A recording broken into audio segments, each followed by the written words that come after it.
एक छोटे से गांव में आकाश और प्रिया नाम के दो युवा रहते थे। आकाश एक सीधा सादा मेहनती लड़का था और प्रिया एक हंसमुख और चुलबुली लड़की। दोनों का गांव एक नदी के किनारे बसा हुआ था, जहां दिन भर हरियाली और शाम को ठंडी हवा का मजा लिया जा सकता था। आकाश और प्रिया बचपन के दोस्त थे। दोनों का साथ ऐसा था जैसे दो फूल एक ही शाख पर खिले हों।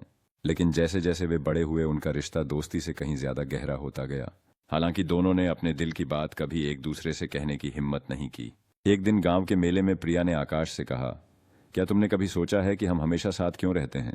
आकाश ने शर्माते हुए कहा, शायद इसलिए क्योंकि तुम मेरे लिए सबसे खास हो। यह सुनकर प्रिया मुस्कुराई और बोली, और तुम मेरे लिए सबसे खास हो।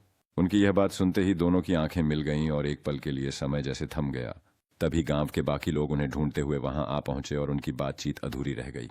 एक छोटे से गांव में आकाश और प्रिया नाम के दो युवा रहते थे। आकाश एक सीधा सादा मेहनती लड़का था और प्रिया एक हंसमुख और चुलबुली लड़की।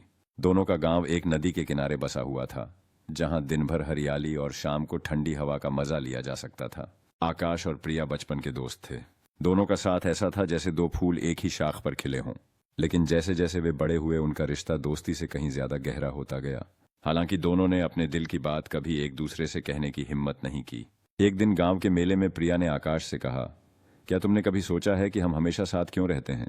आकाश ने शर्माते हुए कहा, शायद इसलिए क्योंकि तुम मेरे लिए सबसे खास हो।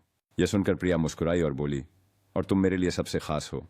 उनकी यह बात सुनते ही दोनों की आंखें मिल गईं और एक पल के लिए समय जैसे थम गया। तभी गांव के बाकी लोग उन्हें ढूंढते हुए वहां आ पहुंचे और उनकी बातचीत अधूरी रह गई।